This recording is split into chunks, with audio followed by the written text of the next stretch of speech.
Se está grabando la llamada. LOL, qué random. Ya.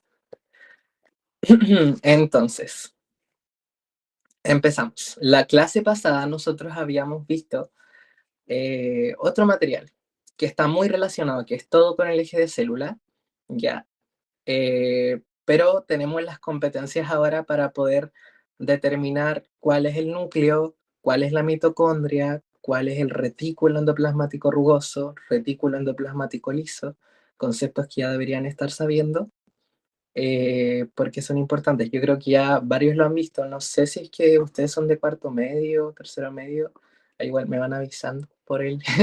Pónganme su curso para tener también en cuenta cuáles son los conceptos que debo estar manejando. Ya, cuarto medio, ahí tenemos a la Isa. Muchas gracias, cuarto medio Sebas. Entonces, ya sí o sí, ya han visto toda la materia media. Así que, ¿alguien me podría decir cuál es la estructura que yo les voy a señalar en la parte de acá? A ver, ay no, no quería hacer eso. Espera. Ya, por ejemplo, lo morado que está al centro. ¿Qué sería lo morado que está al centro? Ahí me escriben en el chat, por fin. Ahí estoy revisando el chat, así que no se preocupen. Esa estructura grande que vemos al centro, que bueno, es una célula la foto que tenemos acá al lado, pero todo eso morado del centro es una estructura. Ahí me tienen que decir cuál es la que está al centro al mismo tiempo. Di una pista ahí de qué es lo que se trataría, de una célula. Y que también era una estructura que nosotros íbamos a determinar si es que era procarionte o eucarionte. ¿Ya? ¿No? ¿Sí? ¿No?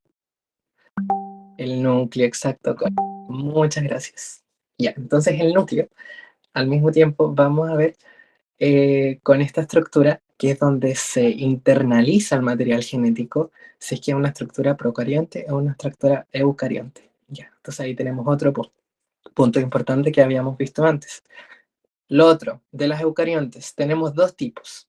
Ya estoy haciendo una recapitulación de la clase pasada para que vayamos activando conocimientos previos. Tenemos dos tipos de eucariontes, la eucarionte animal y la eucarionte vegetal, que nos importan ahora para la PAES. En verdad hay más del dominio eucaria. Tenemos los protistas, tenemos también los hongos, que son del reino fungi, pero no vamos a hablar de eso porque a nosotros lo que nos interesa saber es cómo funcionan las plantas por la fotosíntesis y cómo funcionan nuestras células, que son las células animales. Y también las células procariantes, que nos explican el funcionamiento de las bacterias. Ojo. Así que eso, tenemos. Procarionte, un ejemplo, bacterias. Eucariontes, animal, ahí vayan anotando. Un ejemplo, nosotros los seres humanos.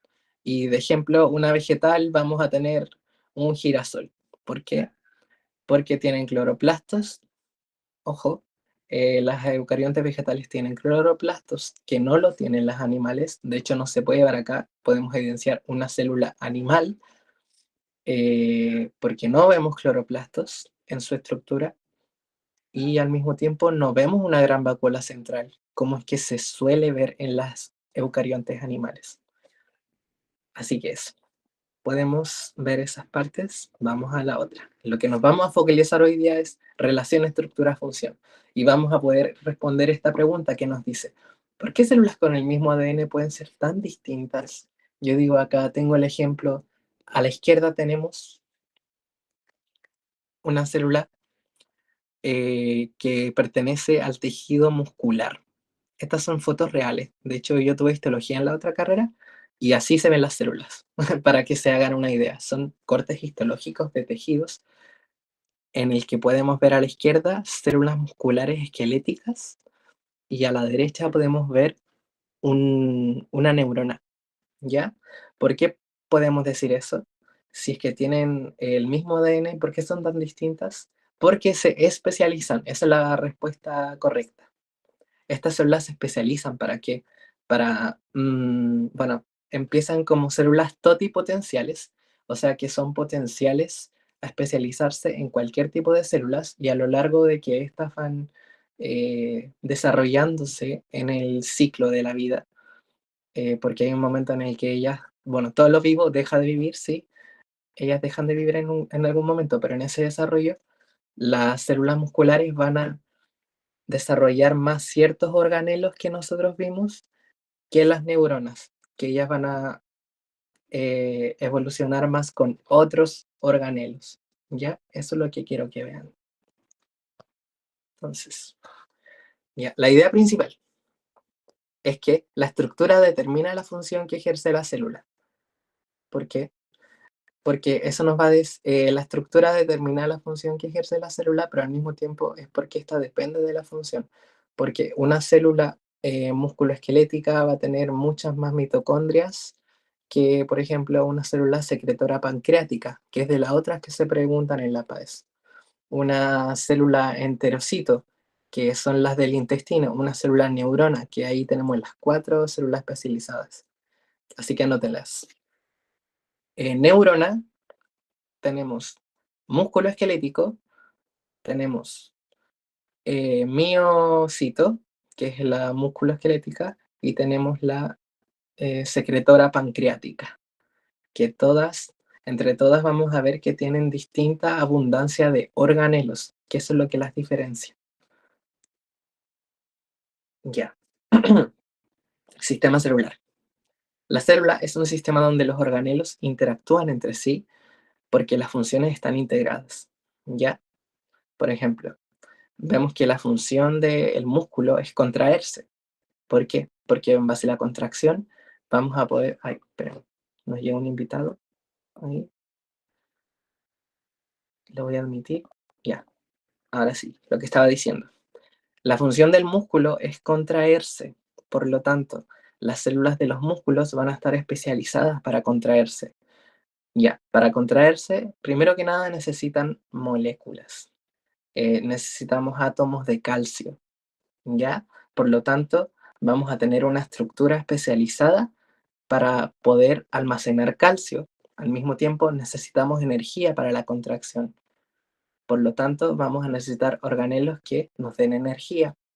Así que los organelos que ya, como spoiler, más van a estar presentes en esas células van a ser las mitocondrias y el retículo sarcoplasmático, que el retículo sarcoplasmático es un retículo endoplasmático liso, pero más desarrollado, ¿ya? ¿Por qué? Porque el retículo sarcoplasmático se especializa para guardar calcio. Esa es la diferencia que tiene. ¿Ya? Hasta el momento todo bien, todo correcto. Voy a hacer una pausa como a las 6:15 porque igual es harta materia encuentro yo y después vamos a hacer una ronda de ejercicio que igual ahí la pueden revisar después con la grabación de la clase. Entonces, ya, ¿qué hemos visto hasta el momento? Para Martina, que yo vi que llegó ahí un poco atrasada, no te preocupes. Lo que hemos visto es un poco de relación estructura-función celular. Vemos que hay eucariontes, procariontes, en este caso vemos en la foto una célula eucarionte, ¿ya? ¿Por qué? Porque tiene núcleo, que esto de al centro. Vamos a responder la pregunta, ¿por qué células con el mismo ADN pueden ser tan distintas? Ya, no te preocupes, Martí, ahí te vamos a ir actualizando.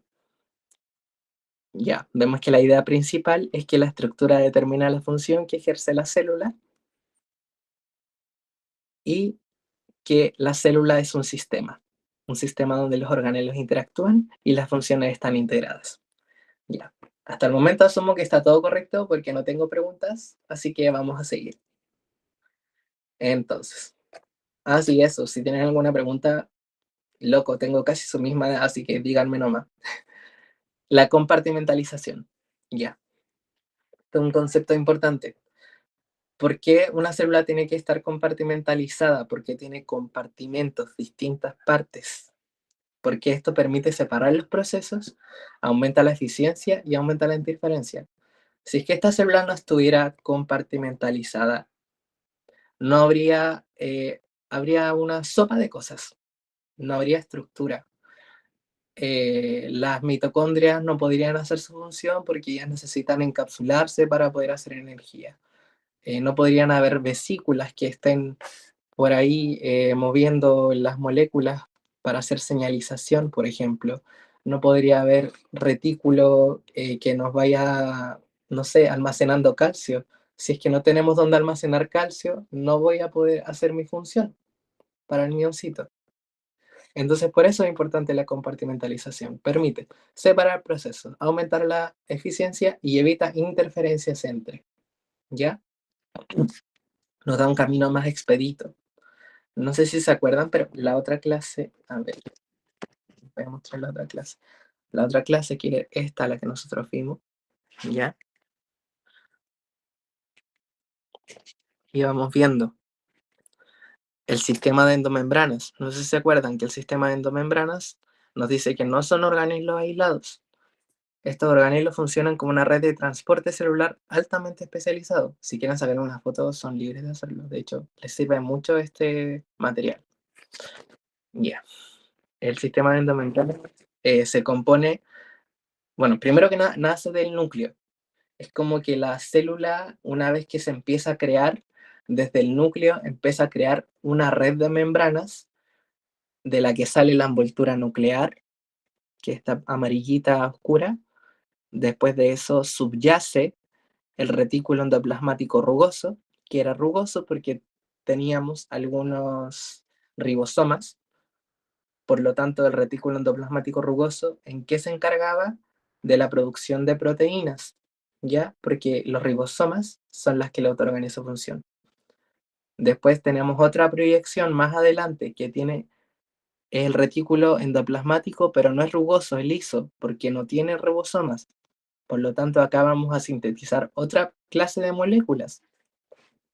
La clase de moléculas que vamos a estar nosotros eh, produciendo son los lípidos. Así que relacionen retículo endoplasmático liso, síntesis de lípidos, L lípidos, RER, R proteínas.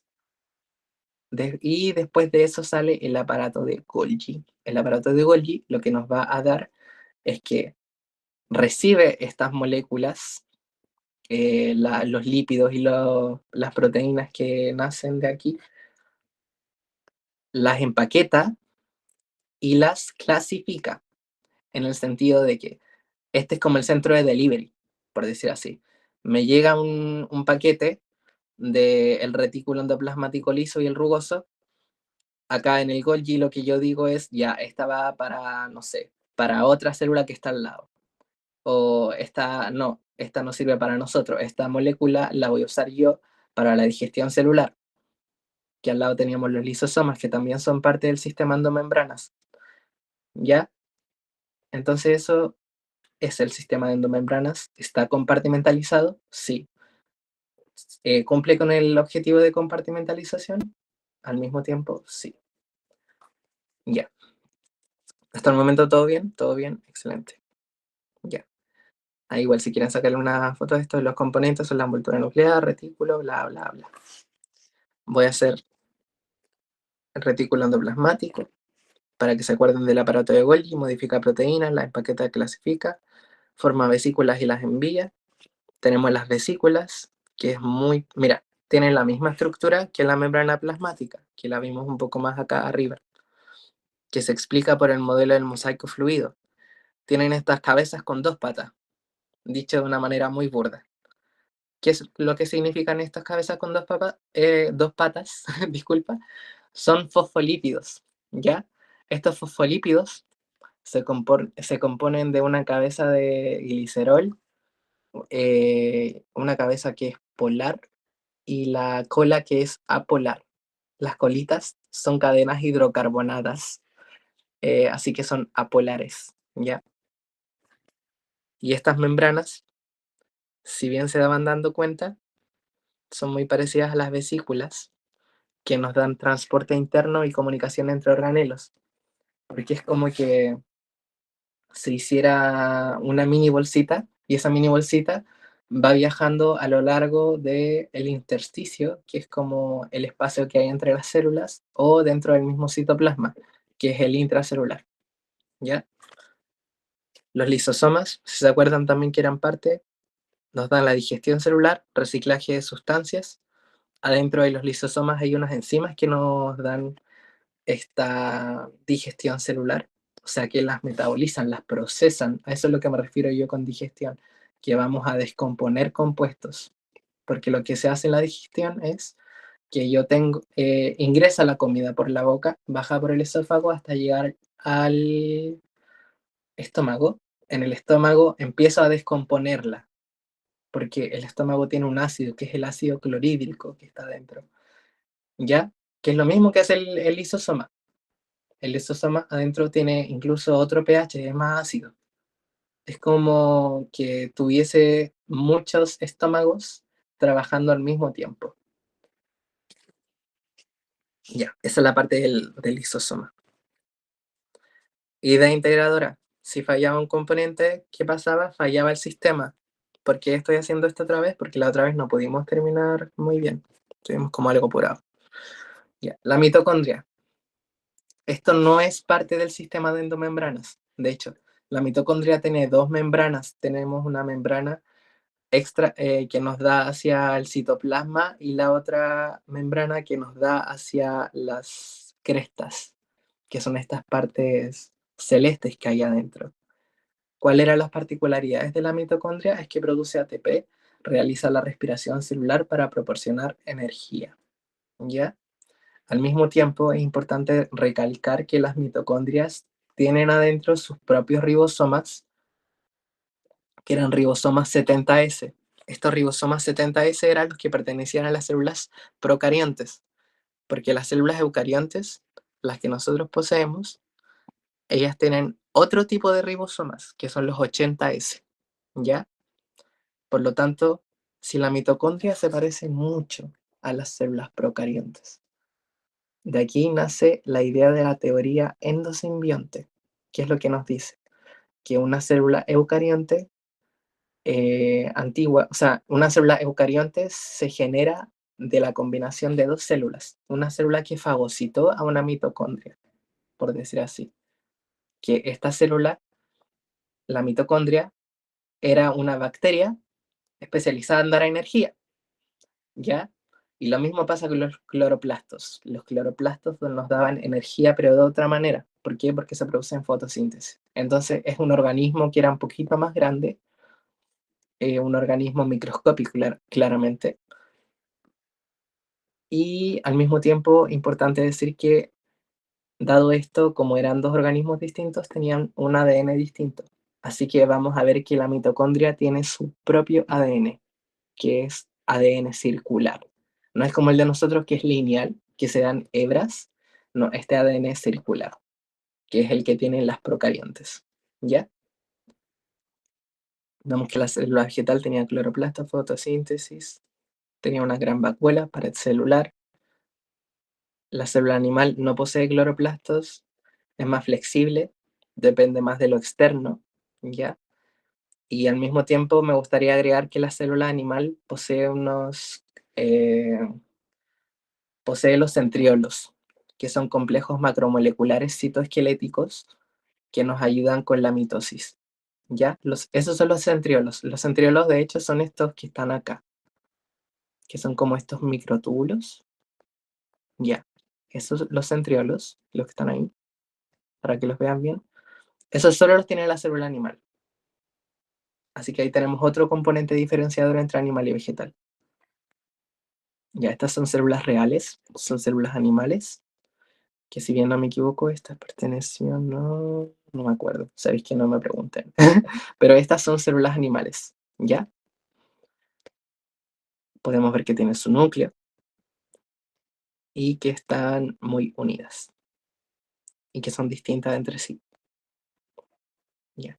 Así que la función diferencial entre estas dos es que la vegetal produce fotosíntesis, produce materia, y la diferencial del animal es que su nutrición heterótrofa nos dice que consume distintas moléculas.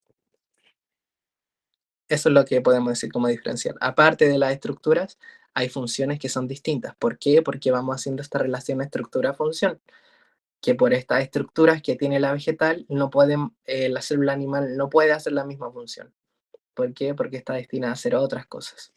Eso es lo que nosotros decimos en biología, que estudiamos la naturaleza. Naturalmente pasa esto, por esto otro. Ya. La célula animal versus la vegetal. La animal no tiene pared celular, que es otro componente que tienen las células vegetales, que esta pared celular no es como la membrana plasmática, ojo, no la confundan, porque la membrana plasmática se compone de fosfolípidos y la pared celular está hecha de carbohidratos, que se compone de celulosa, que es una red de carbohidratos muy extensa y muy grande. Es como que literalmente tuviésemos una red de cuerditas y esas cuerditas fuesen muchos carbohidratos juntitos, juntitos, juntitos. Ya, eso pasa con la pared celular, que no es lo mismo que la membrana plasmática, porque la membrana plasmática la describimos con el modelo del mosaico fluido, ¿ya? La célula animal no tiene cloroplastos al mismo tiempo, solo tiene mitocondrias. Y la vegetal sí tiene cloroplastos, también tiene mitocondrias. Y el animal no es que no tenga una gran vacuola, porque también algunas vesículas funcionan como vacuolas, porque si bien en las vesículas almacenábamos sustancias, entre ellas podríamos decir que si almacenan sustancias, también almacenan agua. Así que estas mini vesículas pueden funcionar como vacuolas, como reservas de agua. En cambio, la vegetal va a tener una gran vacuola porque al mismo tiempo en esa gran vacuola se van a hacer otro tipo de reacciones químicas que son importantes para la fotosíntesis. Y aparte que para la fotosíntesis es muy importante tener una reserva de agua fija. Así que lo dejamos solo en una estructura. Ya. Y empezamos a ver células especializadas. ¿Que la estructura celular cambia según la función que debe empeñar? Sí. Este es el propósito de la clase. Así que voy a darles un break de 5 minutos. Vayan al baño, vayan a tomar agua, vamos a ver la célula especializada una por una y en 5 minutos volvemos a empezar. Súper.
Ya, volví, chicos.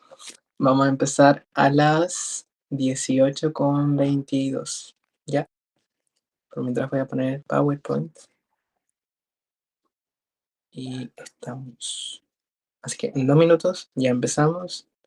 Ahí vamos a ver células especializadas para que lo vayan a empezar a anotar, que son músculo, neurona, enterocito y la célula pancreática, que estas son las células que vamos a estar viendo, ¿ya?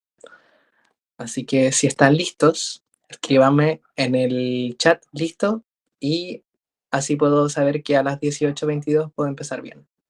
Así que eso. Voy a volver a preguntarles después, ¿vale?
Ya, listo. Vamos a empezar nomás. Ya, entonces, células especializadas. Empezamos al tiro. Músculo, neurona, enterocito. ¿Ya? Ah, y célula secretora pancreática, claro. La célula muscular esquelética es esta. Tiene una estructura distinta, ¿ya? La célula muscular esquelética se va a especializar en contracción, por lo tanto va a tener organelos especializados para la contracción. Estos organelos van a ser la mitocondria y el retículo endoplasmático liso, como les había dicho. Pero también se le dice retículo sarcoplasmático. Eso los puedo comentar por ahora. Les voy a dejar una tabla de resumen después igual. Ya. Segundo, vamos a ver la neurona. Esa es la neurona.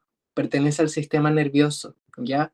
La neurona es el componente principal del sistema nervioso y tiene estas dendritas, tiene axones también, están mielinizadas. La mielina es este componente de acá que es como una grasita.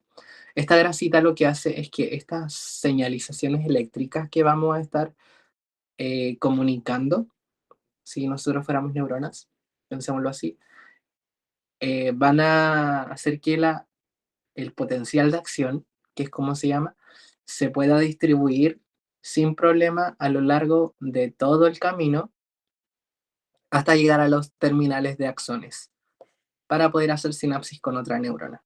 La sinapsis es una estructura que se activa por impulsos nerviosos y eh, van a haber algunas vesículas en estos terminales nerviosos, así que van a haber hartas vesículas, van a haber al mismo tiempo, necesitamos harta energía, así que tienen muchas mitocondrias, pero no tanto como para considerarlo importante. Célula muscular esquelética se rompe, luego se va regenerando o más la contracción de este. Ya, exactamente lo que hace la célula muscular es que se rompe, sí, por lo tanto también necesitamos harta energía para eso. ¿ya? Y se rompe para que su contracción sea más fuerte, porque en cuanto se rompe, va a crear más miofibrillas, que son estas fibras musculares. Eso es lo que pasa con la rotura de los músculos, Isa. Ahí me respondes eso. Muchas gracias. Súper. Ya, así que van a haber hartas vesículas, hartas mitocondrias y van a haber también los corpúsculos de Nissl. Los corpúsculos de Nissl son estructuras equivalentes al retículo endoplasmático rugoso, ¿ya? El retículo endoplasmático rugoso acá lo que va a hacer es producir proteínas para poder hacer neurotransmisores. Entonces, por eso es importante. Ya, esa es la neurona. El enterocito pertenece al sistema digestivo, ¿ya? El enterocito es esta célula alargada que vemos acá, tiene estas vellosidades, o más bien dicha microvellosidades, que son unas proyecciones del citoesqueleto, ¿ya? Por lo tanto, es como que nuestro esqueleto se especializara para poder agarrar más partículas en el medio. Para eso, bueno, son estos pelitos que están acá, si se dan cuenta. Estas pelotitas amarillas que vamos agarrando son nutrientes, algunas sales, algunas proteínas, algunos azúcares, etcétera. Porque si se van dando cuenta, pasamos del estómago, el estómago pasamos al intestino y en el intestino es donde se da la digestión de los nutrientes. Por lo tanto, el intestino va a tener estos enterocitos que tienen microvellosidades. Así que son más proyecciones del citoesqueleto. Ya aquí vamos a tener un citoesqueleto más especializado. Eso es lo que vamos a tener como de especialización. En la célula secretora pancreática vamos a tener otra función. Su función es secretar insulina. ¿Qué es lo que es la insulina? Es una hormona peptídica. ¿Qué es lo que eso significa? Las hormonas peptídicas son hormonas que se componen de proteínas, ¿ya? El páncreas lo que hace es secretar insulina para la recaptación de el azúcar en la sangre, ¿ya? Vamos a tener acá entonces estas células secretoras pancreáticas, que si bien no se da mucho cuenta de si es que tienen, no sé, se ven como unas células normales, por decir así, como las que yo les había puesto en la foto, ya, estas células lo que más van a tener son retículo endoplasmático rugoso, porque están especializadas para secretar proteínas, ¿ya? Así que acá vamos a tener también retículo endoplasmático rugoso muy desarrollado. Entonces, lo que les puedo decir para cerrar en cuanto a, bueno, eso era lo que les iba a decir para el cierre de la otra clase, pero hablé mucho en la otra clase. Espero esta vez no estar pasándome igual, pero bueno. Ya, el cierre final era que la información la contiene el ADN, energía ATP, y la estructura la dan los orgánulos, que es lo que vamos a ver más en esta clase. Ahora sí puedo partir más con la otra clase, porque tiene más contexto. Ya, así que vamos a ir a la otra presentación. Tuki tuki. Habíamos empezado a responder esta pregunta. Idea principal, sistema celular está todo conectado, la compartimentalización separa procesos, aumenta eficiencia y evita interferencias.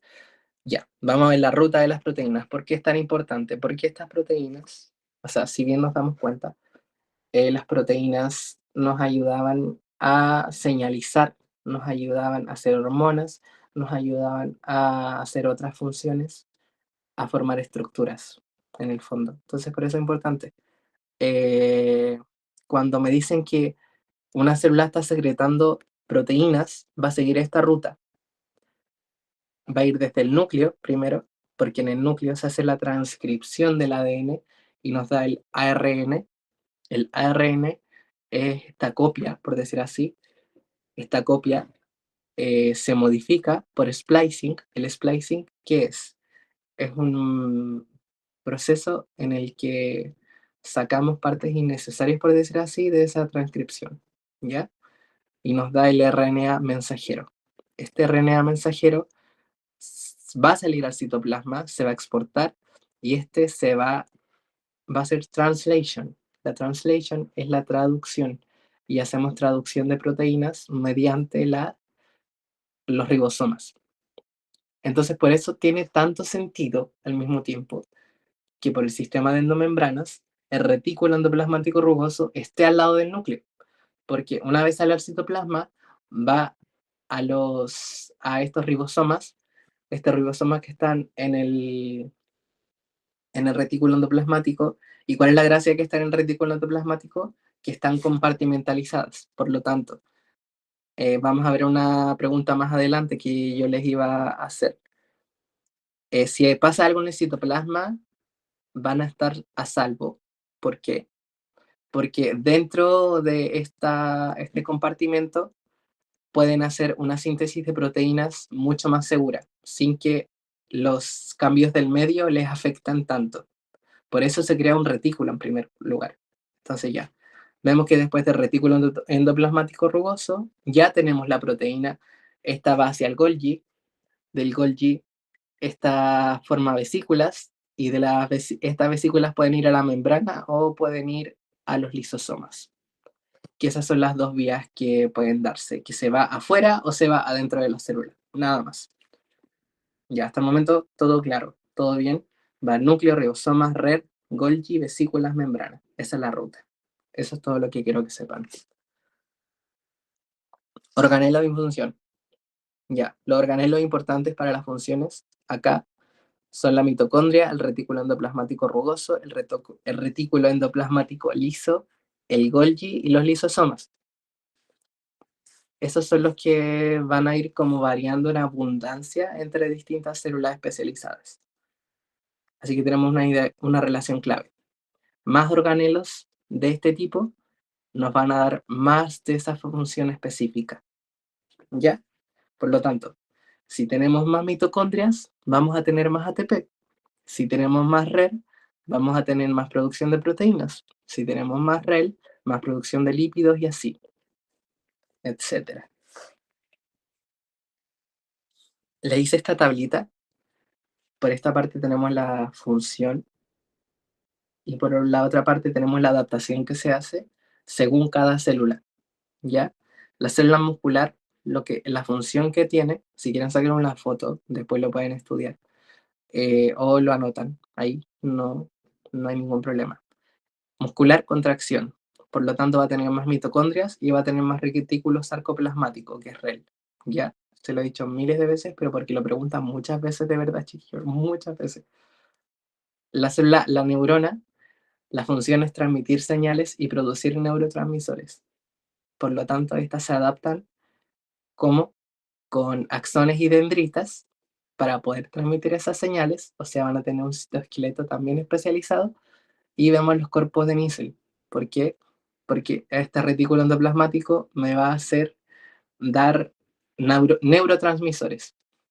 Y al mismo tiempo tenemos las vesículas sinápticas, que son varias vesículas. Así que en las neuronas también vamos a ver varias vesículas, si es que las vemos en un microscopio electrónico más bien. Ya. La célula pancreática se encarga de secretar insulina, por lo tanto vamos a tener más RER y más Golgi. ¿Por qué el Golgi? Porque la insulina debe ser empaquetada y debe ser clasificada también. Así que vamos a tener un Golgi altamente especializado en las células pancreáticas. La célula enterocito, absorción. Absorción de nutrientes, microvellosidades y también digestión, lisosomas. Ya. Tengo una pregunta por acá. ¿Las dendritas son las que unen a la neurona? Sí, así es. Son como estos bracitos que salen de la neurona. Específicamente, ay, no tengo la foto acá. Ya, pero bueno.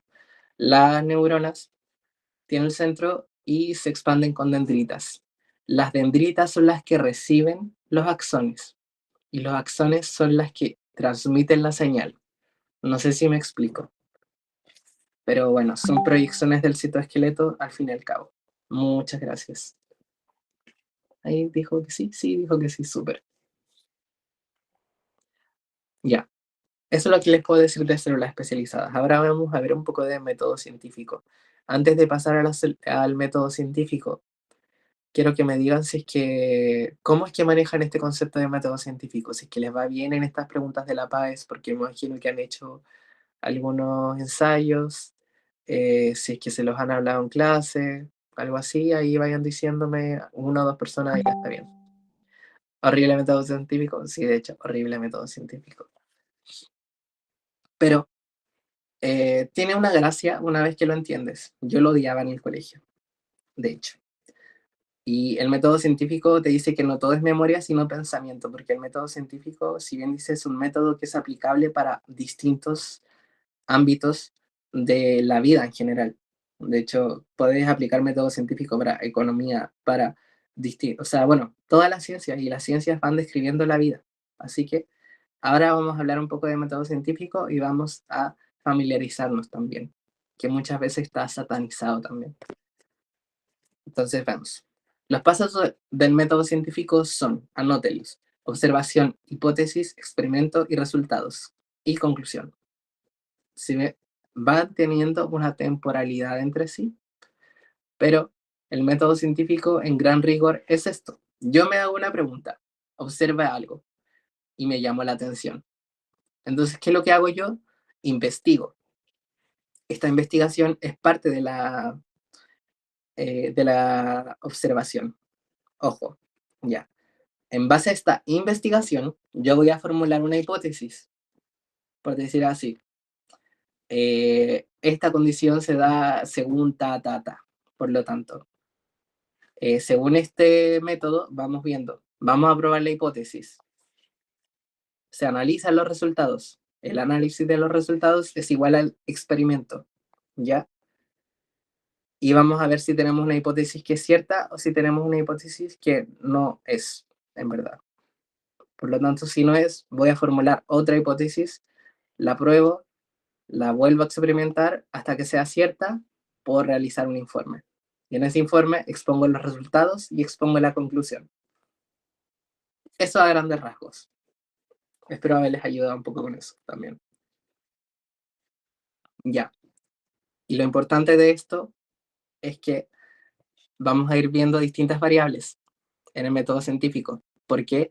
Porque vamos viendo que lo que nos va llamando la atención va cambiando según distintos factores. Por lo tanto, proponemos variables para hacer estos experimentos.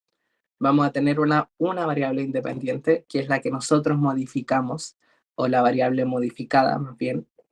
La variable dependiente, ¿por qué? Porque depende de la independiente, ojo, y es la que se mide, es la que nos da resultados, que es la que está generalmente en el eje Y. Ya tenemos la variable controlada, que son las que se mantienen, y estas no se van a poner en los gráficos, porque no vale la pena, porque son siempre constantes. Por lo tanto, tenemos estas tres. La independiente corresponde a la X, porque es la que se modifica. La dependiente corresponde a la Y en el gráfico, porque es la que nosotros medimos, que es la que me dice si está más arriba o está más abajo.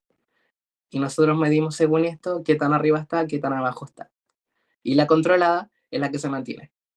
Por lo tanto, si se mantiene, no vale la pena ponerla en el gráfico, porque en el gráfico nosotros ponemos las cosas que cambian. Así que eso. Método científico, observación, hipótesis, experimento, resultados, conclusión. Y vamos a ver estas variables. Eso es todo.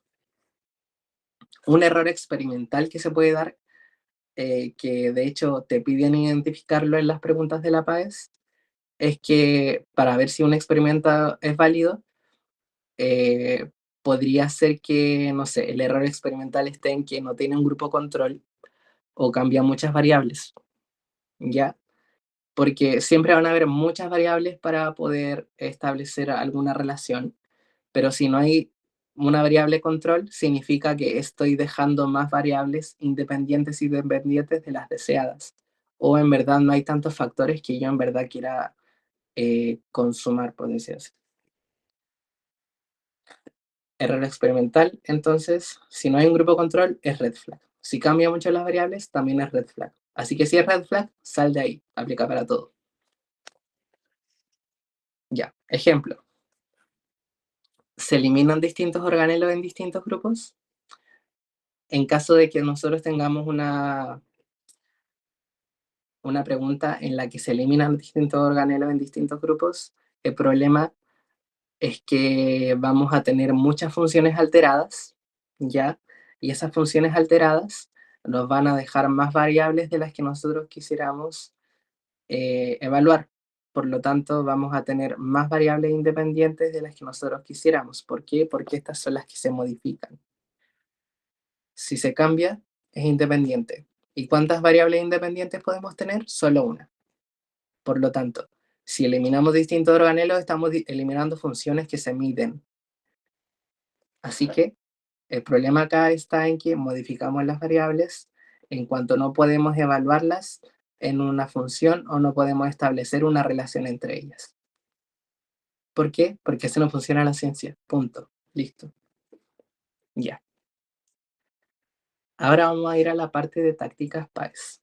Vamos a empezar a practicar un poco y después voy a dejar una parte de preguntas, si es que hay. Pero si no, yo tengo mis propias preguntas para que ustedes las hagan y podamos practicar, porque la PAES es pura práctica, chiquillos. Ahí se van a ir dando cuenta que lo que más les juega en contra es la ansiedad. Así que eso. Ya, tácticas PAES.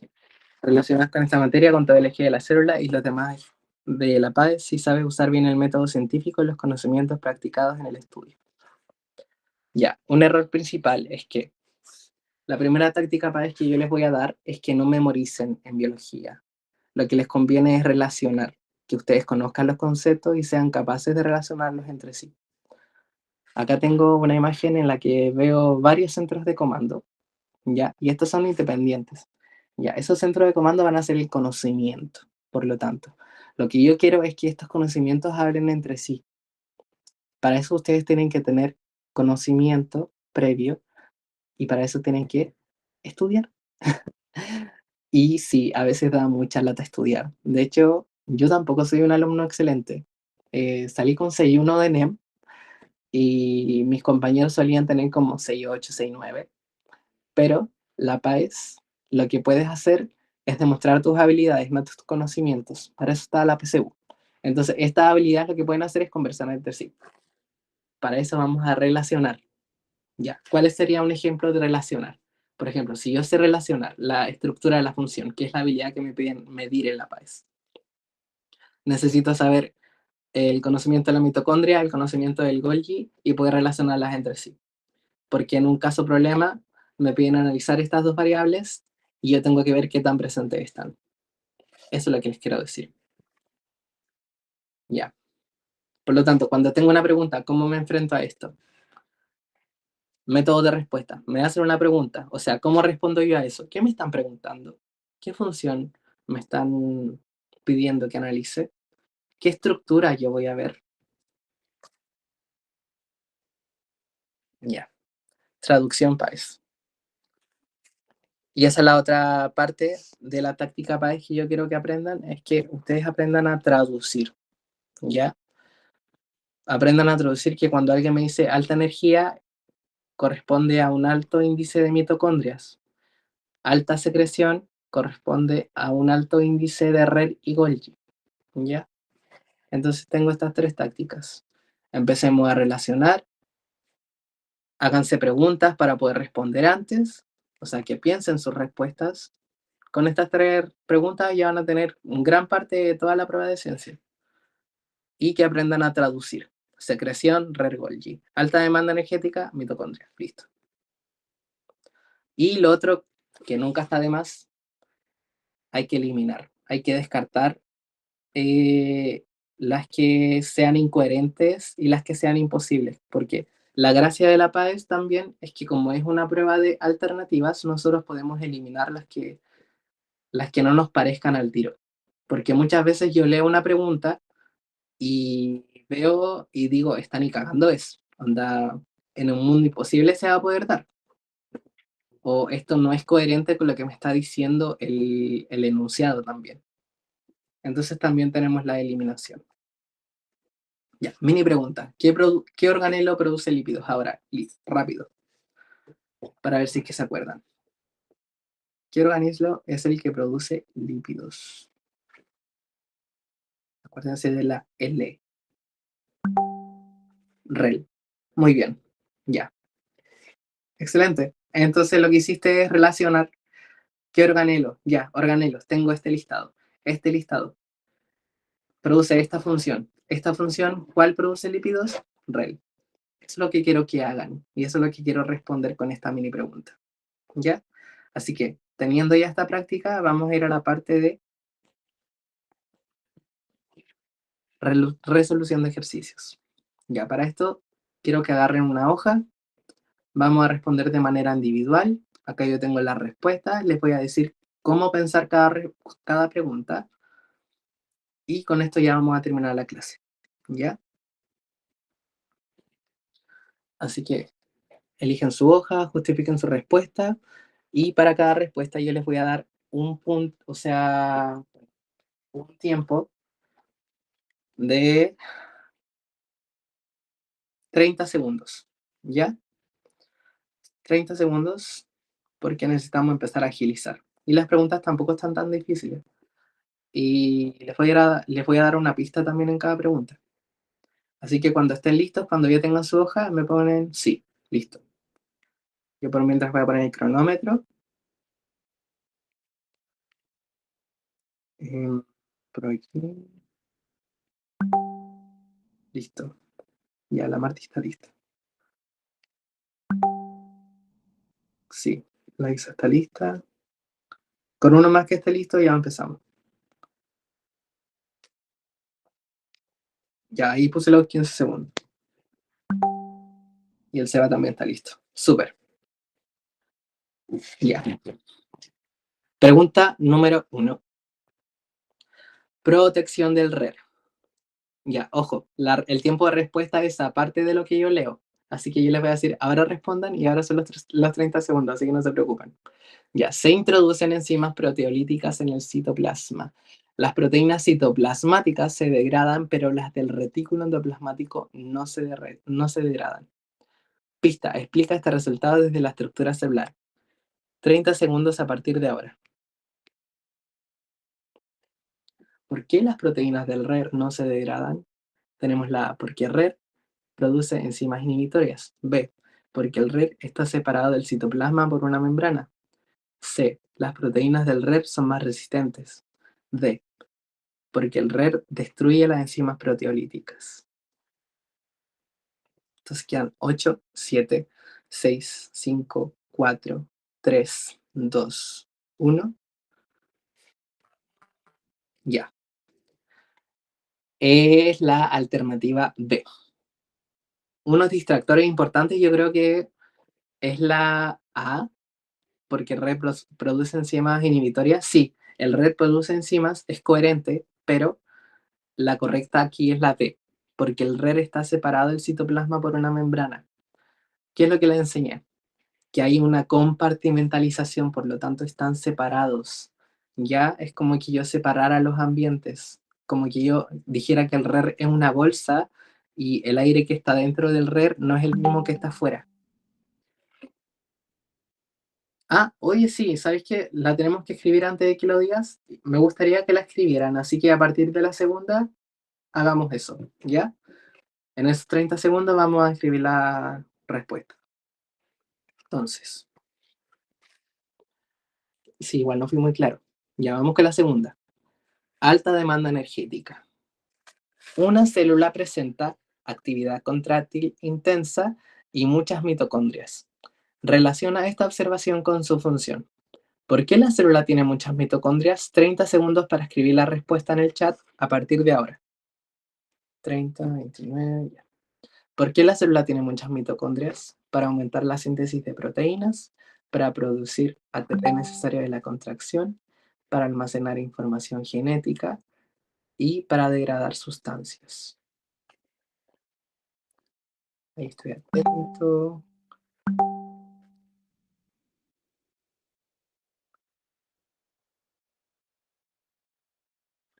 Ya,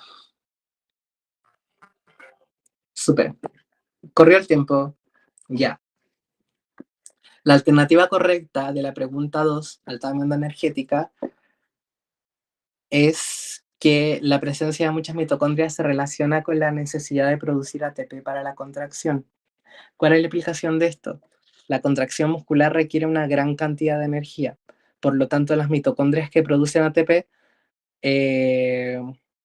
O sea, la abundancia de estas nos permite sostener la actividad contráctil. No sé si me explico, pero bueno, esa es la explicación. Pregunta 3. Falla en el Golgi. El aparato de Golgi no puede formar vesículas. Las proteínas se acumulan en la célula. ¿Qué proceso está afectado y por qué ocurre esto? 30 segundos para responder a partir de ahora. Ahí, por cierto, felicitaciones para los que respondieron bien. Ya, entonces tenemos. ¿Qué proceso se ve afectado? Síntesis de proteínas, transporte y secreción de proteínas, producción de ATP, replicación del ADN.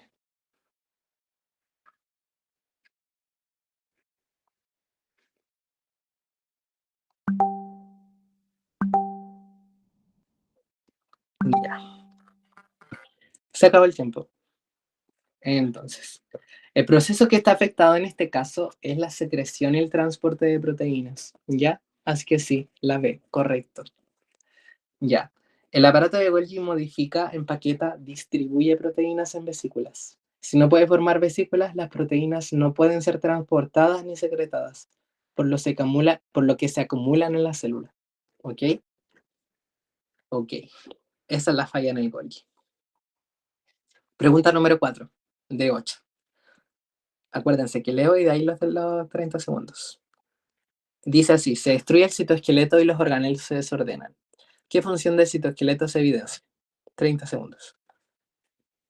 Se evidencia producción de energía, síntesis de proteínas, organización interna celular o transporte de ADN.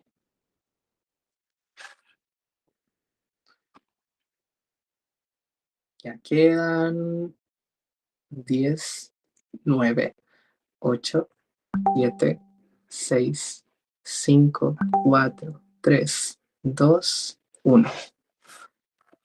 Ya. La que se ve alterada acá es la organización interna celular, así que sí, todos contestaron súper bien. Felicidades. Ya, la explicación de esto es que el citoesqueleto mantiene la posición de los organelos. Igual que nuestro esqueleto tiene que ver con estructura. Si se destruye, los organelos se desordenan, lo que muestra el rol estructural de esto. ¿Ya? Sigamos. Pregunta número 5, células especializadas. Tenemos dos células, ¿ya?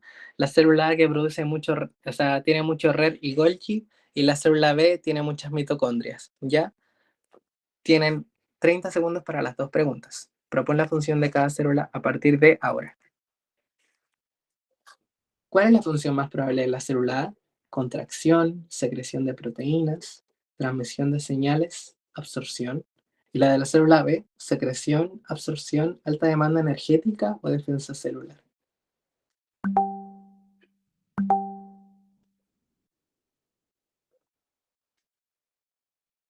Súper. 5, 4, 3, 2, 1. Ya. Pregunta 5, células especializadas. La célula A lo que va a hacer es que va a ser una célula secretora. Así que muy bien para los que pusieron secreción de proteínas.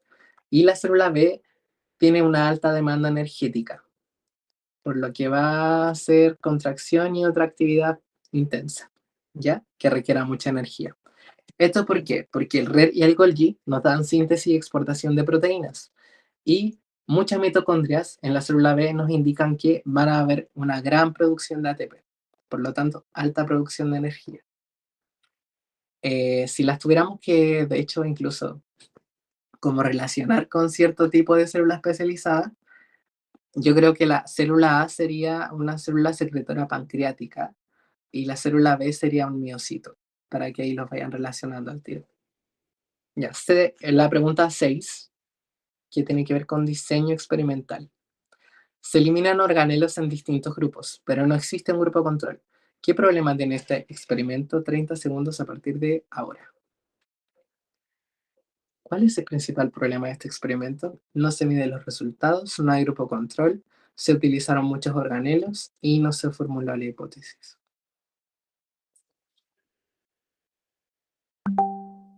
15 segundos.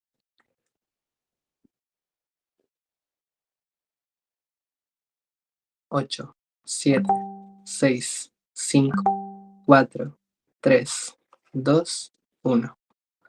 Bien, ya. La respuesta correcta es que el experimento es inválido porque no tiene grupo control. ¿Ya? La explicación es que sin un grupo control no es posible comparar los resultados ni atribuir cambios a la variable independiente. Por lo tanto, no se pueden sacar conclusiones confiables. ¿Por qué? Porque no hay cambios que se atribuyan a la variable independiente. Esa es toda la explicación. ¿Ya? Exacto. Y de hecho, muchas preguntas de la PAE lo dicen textuales. Así que ahí atentos con leer nomás. Pregunta 7. Pregunta 7. Parásito intracelular. Ya. El parásito usa la célula para producir, o sea, un parásito usa la célula para producir proteínas, aumentando la actividad del RER y el Golgi. Explica por qué este aumento. 30 segundos a partir de ahora. ¿Por qué aumenta el RER y el Golgi? Porque la célula almacena más energía, porque aumenta la producción y procesamiento de las proteínas, porque se replica el ADN o porque se destruyen los orgánulos. Ahí vamos viendo. 10, 9, 8, 7, 6, 5, 4, 3, 2 y 1. ¿Ya? Ya, la respuesta a esta pregunta es que el aumento del retículo endoplasmático rugoso y el Golgi se debe a la mayor producción de proteínas. ¿Ya? La explicación es que el parásito va a utilizar esta maquinaria celular para sintetizar sus propias proteínas. Esto incrementa la actividad del retículo endoplasmático rugoso, lo que nos da más síntesis, y del Golgi, o sea, más procesamiento y transporte. Ya. Y por último, la última pregunta, ya se pueden ir a acostar, vayan a descansar, chiquillos, también. Así que vamos a esta pregunta que es de fallas múltiples. La célula pierde citoesqueleto y sistema de endomembranas. Predice algunas consecuencias estructurales y funcionales que se podrían dar. 30 segundos a partir de ahora.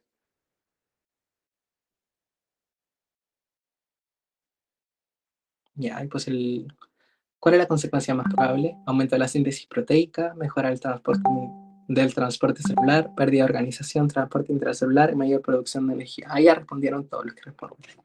Ya. Y sí, es la letra C. Se verán afectadas tanto la estructura como la función celular. ¿Por qué? Porque sin citoesqueleto hay una pérdida de la forma y una pérdida de la organización. Ya el citoesqueleto nos permite que esto no sea una sopa sin consistencia. Y si no hay sistema de endomembranas, hay una falla en el transporte y falla también en la secreción. Y esto provoca una disfunción celular a nivel general, porque se cumple una falla a la compartimentalización. Y tenemos fin de la clase. Eso es todo. Lo otro, si ustedes tienen, no sé, preguntas, quieren tener más material, me pueden decir. Yo voy a dejar mi correo acá abajo para que lo anoten. Y eso, voy a dejar de grabar la llamada. Acá, detener la grabación.